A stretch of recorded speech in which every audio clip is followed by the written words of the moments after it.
அனைவருக்கும் வணக்கம். இன்றைக்கி இந்த வீடியோவில் நம்ம எதை பற்றி பார்க்க போகிறோம்னா களைக்கொல்லிகளை பற்றி தாங்க பார்க்க போகிறோம்.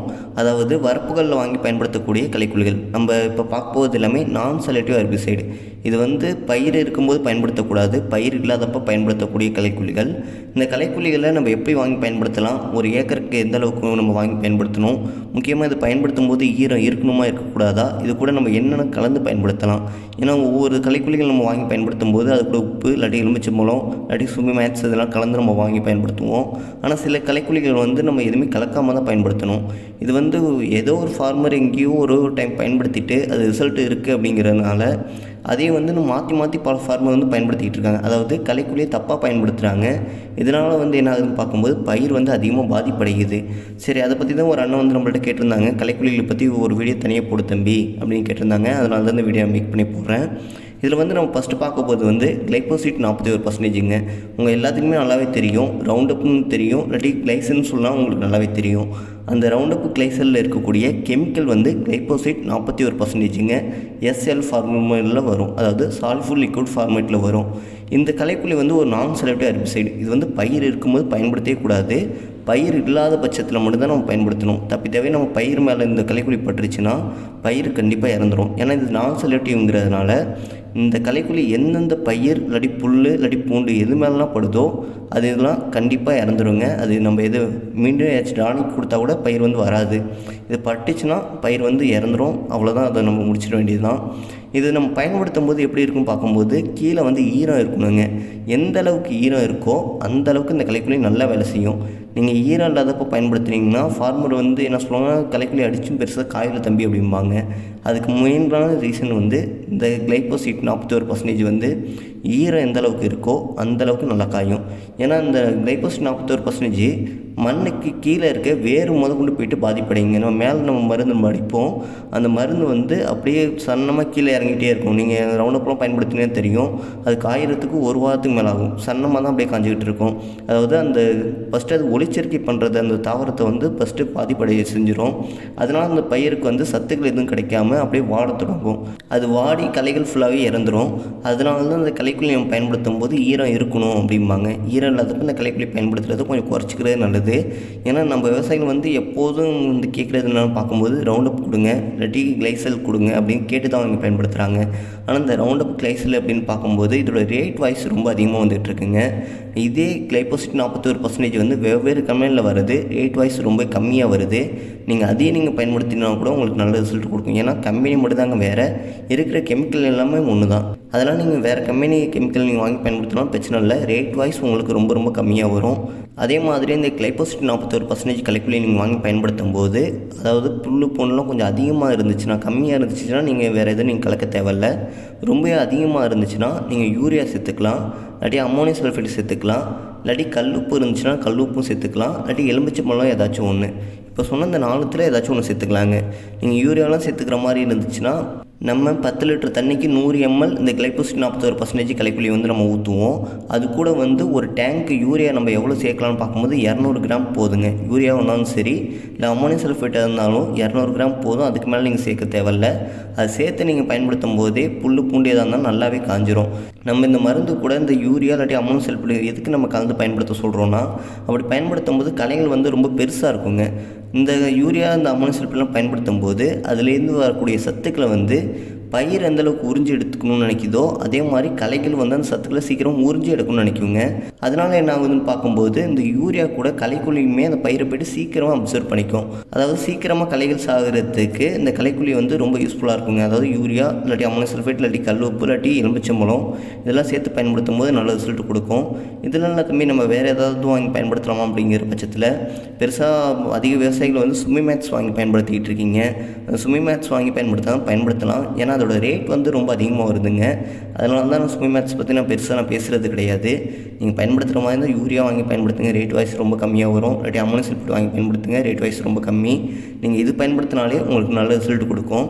அதேமாரி சில விவசாயிகள் பண்ணக்கூடிய மிகப்பெரிய தவறு என்னென்னு பார்க்கும்போது இந்த ரவுண்டப்பு இல்லாட்டி கிளைசல்லாம் பயன்படுத்தி 2 to 3 நாளில் போயிட்டு திரும்பி நட ஆரம்பிச்சிடுறாங்க. அதாவது காய்கறி பயிரெலாம் புல் பூண்டுலாம் இருக்குது அப்படிங்கிற பட்சத்தில் இந்த களைக்கொல்லியை அடிச்சுட்டு ஒரு 2 to 3 நாளைக்கு போய்ட்டு நீங்கள் நடும்போது அந்த பயிர் வளர்கிறது ரொம்ப மற்ற பயிருக்கும் இந்த பயிருக்கும் உங்களுக்கு நல்ல இது தெரியுங்க. ஏன்னா மற்ற பயிரெலாம் வச்ச விட்டு நீங்கள் எப்போதும் போல் நீங்கள் கொண்டு வந்துட முடியும். இந்த களைக்கொல்லி பயன்படுத்தி 2 to 3 நாள் நீங்கள் வச்ச பயிர் வந்து காப்பாற்றுறது நீங்கள் அதிகப்படியாக செலவு பண்ணி நீங்கள் கொண்டு வர மாதிரி இருக்கும். அதாவது இந்த களைக்கொல்லியை நீங்கள் பயன்படுத்தினீங்கன்னா குறைஞ்சது 10 to 15 நாள் வந்து காடை ஆற போடுங்க. ஆற போட்டதுக்கு அப்புறம் நீங்கள் நடவு பண்ணுங்கள். யாராவது மாற்றி சொல்கிறாங்கங்கிற பட்சத்தில் சீக்கிரமாக நடவு பண்ணாதீங்க. ஏன்னா இதாட்டி பாதிப்புகளும் ரொம்ப ரொம்ப அதிகமாக வருங்க. இது தாங்க கிளைபோசிட் 41% வரக்கூடிய களைக்கொல்லி, அதாவது ரவுண்டப் கிளைசல். இது எல்லாமே இந்த கிளைபோசிட் 41%. இந்த களைக்கொல்லியை எப்படி பயன்படுத்தலாம்னு இப்போ நான் உங்களுக்கு விரிவாக சொல்லியிருப்பேன் நம்புகிறேன். அடுத்ததாக அதிக ஃபார்மர் வாங்கி பயன்படுத்தக்கூடிய களைக்கொல்லின்னு பார்க்கும்போது பேராகோட்டுங்க, அதாவது பசலை மருந்துன்னு பாதி இடத்துல சொல்லுவாங்க. இது வந்து பேராகோட்டுங்க. இந்த பேராகோட்டு வந்து நெருப்பு மருந்துன்னு சொல்லுவாங்க. இது வந்து ஈரம் இருந்தாலும் பயன்படுத்தலாம், ஈரம் இல்லாட்டியும் பயன்படுத்தலாம். ஆனால் இது மழைக்காலங்களில் பயன்படுத்துகிறது வந்து கொஞ்சம் குறைச்சிக்கோங்க. ஏன்னா இதோட வேலை எப்படி இருக்குன்னு பார்க்கும்போது நீங்கள் இப்போ தான் நீங்கள் பயன்படுத்துனீங்கன்னா அடுத்த 1 மணி நேரத்தில், அதாவது நீங்கள் களைகளுக்கு மேலே நீங்கள் ஸ்ப்ரே பண்ணி அடுத்த 1 to 1.5 மணி நேரத்தில் களைகள் வந்து இறந்துடும். ஏன்னா இது நெருப்பு மாதிரி இது வேலை செய்யுங்க. சில ஃபார்மர் வந்து அதான் சொல்லுவாங்க, தம்பி நான் அந்த கடையில் வாங்கி அடித்தேன் தம்பி, நான் அடிச்சுட்டு நான் திரும்பி வரத்துக்குள்ளே வந்து களைகள் எல்லாம் செத்து போச்சு. ஆனால் நீங்கள் கொடுத்த மருந்து வந்து சாகிறதுக்கு 1 வாரம் to 1.5 வாரம் ஆகுது அப்படிம்பாங்க. இதுக்கு ரீசன் வந்து அதாங்க, அவங்க மற்ற கடையில் வாங்கின களைக்கொல்லி வந்து வேறையாக இருக்கும். இப்போ இந்த ஃபார்மர் இப்போ வாங்கி அடித்த களைக்கொல்லி வந்து பேராகோட்டாக இருக்கும். இந்த பேராகோட்டை எதுக்கு நம்ம மழைக்காலங்களில் வாங்கி பயன்படுத்தக்கூடாதுன்னு சொல்கிறோன்னா, இது மழைக்காலங்களில் பயன்படுத்தினா ரிசல்ட் வந்து சுத்தமாக இருக்காதுங்க. ஏன்னா இந்த பேராகோட் பயன்படுத்தும் போது வெயில் எந்த அளவுக்கு அதிகமாக இருக்கோ அந்தளவுக்கு உங்களுக்கு ரிசல்ட் வந்து 1 மணி நேரத்துக்குள்ளே உங்களுக்கு கிடைக்கும். ஏன்னா இந்த களைக்கொல்லி வந்து களைகளை போய்ட்டு அப்படியே நெருப்பு மாதிரி அப்படியே அரிக்க ஆரம்பிச்சிடும். அதே நேரத்தில் நீங்கள் கிளைபோசிட்லாம் பயன்படுத்தினீங்கன்னா, அதாவது ரவுண்டப்பு கிளைசல்லாம் பயன்படுத்தினீங்கன்னா அது பில்லு பூண்டு முளைக்கிறதுக்கு குறைஞ்சது வந்து 3 to 4 மாதத்துக்கு மேலே ஆகும். நான் சொன்ன அந்த களைக்கொல்லிகள். ஆனால் இந்த பேராகோட்டை நீங்கள் வாங்கி பயன்படுத்தினீங்கன்னா களைகள் முளைக்கிறது வந்து ரொம்ப ரொம்ப சீக்கிரமாக முளைக்கும். அதாவது 1 மாதத்துலேயே களைகள் வந்து மீண்டும் முளைக்க ஆரம்பிச்சிடும். இந்த பேராகோட் வந்து சீக்கிரமாக களைகள் வந்து சாகடிக்கும். அதே நேரத்தில் சீக்கிரமாக களைகள் வந்து கொண்டு வந்துடும். ஏன்னா அந்த பேராகோட் வந்து மண்ணுக்கு மேலே மட்டும்தாங்க வேலை செய்யும். மண்ணுக்கு கீழே உள்ள வேர்களை போய்ட்டு இது தாக்கவே தாக்காது. நான் கிளைபோசிட்டில் சொல்லியிருப்பேன், அது மண்ணுக்கு கீழே உள்ள வேர்களையும் போய்ட்டு பாதிக்கும் அப்படின்ட்டு. ஆனால் அந்த பேராகோட் வந்து மண்ணுக்கு மேலே இருக்கக்கூடிய புல் பூண்டு எதாக இருந்தாலும் எரித்து சாகடிச்சிடும். ஆனால் மண்ணுக்கு கீழே போகாது. இதனால் நீங்கள் பயன்படுத்துனீங்கன்னா, இந்த களைக்கொல்லியை நம்ம பயன்படுத்தும் போது களைகள் வந்து இன்னும் 1 மாதத்துலேயே களைகள் மீண்டும் முளைக்க ஆரம்பிச்சிடும். அதில் எந்த ஒரு மாற்று கருத்துமே கிடையாதுங்க. களைகள் சீக்கிரம் சாகும், ஆனால் களைகள் மீண்டும் வந்துடும்.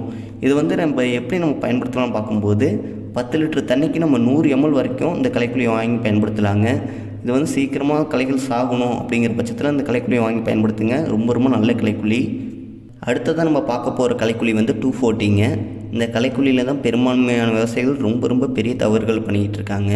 தோப்பு வச்சுருக்கவங்களாம் வந்து ரவுண்டப் இல்லாட்டி கிளைசல் வாங்குகிறாங்க. ஒரு 3 லிட்டர் வந்து கிளைசல் இல்லாட்டி ரவுண்டப் வாங்கினாங்கன்னா அது கூடயே 3 லிட்டர் வந்து இந்த 240யும் வாங்கி பயன்படுத்துகிறாங்க. நீங்கள் அந்தளவுக்கு நீங்கள் பயன்படுத்தவே தேவையில்லைங்க. ஏன்னா 3க்கு 3ங்கிறப்ப ரேஷியோ வந்து ரொம்ப ரொம்ப அதிகமாக இருக்குது. நீங்கள் கலந்து பயன்படுத்தும் போது உங்களுக்கு ரிசல்ட் நல்லாவே கொடுக்குது, நான் இல்லைன்னா சொல்லலை. அதே நேரத்தில் நீங்கள் தோப்புக்கு 3க்கு 3 அந்த ரேஷியோவில் பயன்படுத்தும் போது அந்த பிஞ்சு வந்து கொட்டுறது வந்து உங்கள் கண்ணாட்டி நீங்கள் நிறைய பார்க்கலாம். ஏன்னா இதோட பவர் வந்து ரொம்ப ரொம்ப அதிகமாக இருக்கும்.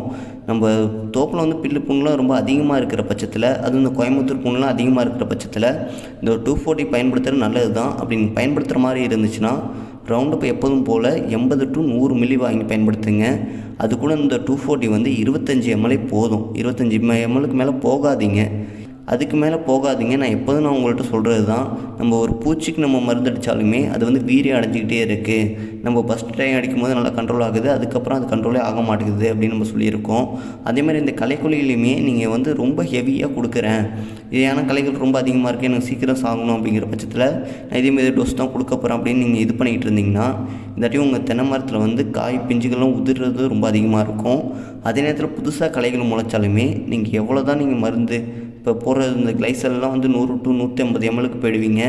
அதுக்கப்புறம் இந்த இப்போ 240 100 ml தான் நீங்கள் பயன்படுத்திகிட்டு இருக்கீங்க. அதுவுமே நீங்கள் அதிகமாக பயன்படுத்துகிற மாதிரி வந்துடும். அதனால் இப்போ எப்போதுமே வந்து ஒரு நார்மலான டோஸ்லேயே பயன்படுத்துங்க. அப்படி நீங்கள் பயன்படுத்தும் போதே உங்களுக்கு நல்ல ரிசல்ட் கொடுக்கும். இந்த 240 நீங்கள் பயன்படுத்துகிற மாதிரி இருந்துச்சுன்னா 25 ml போதும்.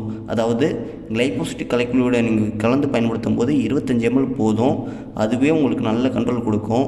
இந்த களைக்கொல்லி வந்து எப்படி வேலை செய்யணும்னு பார்க்கும்போது இது வந்து புல்லை வந்து கண்ட்ரோலே பண்ணாதுங்க. அதாவது புல் வகை களைகளை இது கண்ட்ரோலே பண்ணாது.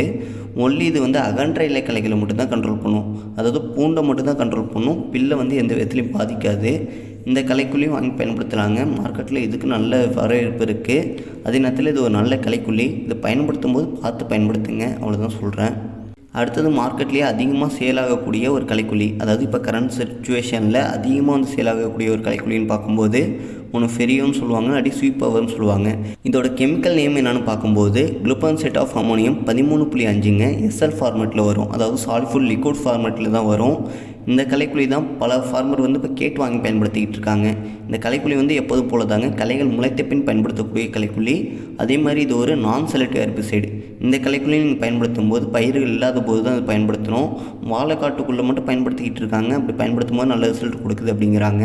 பயிரும் பெருசாக எந்த விதத்துலையும் பாதிக்கலை அப்படின்னு சொல்லிகிட்டு இருக்காங்க ஃபார்மரு.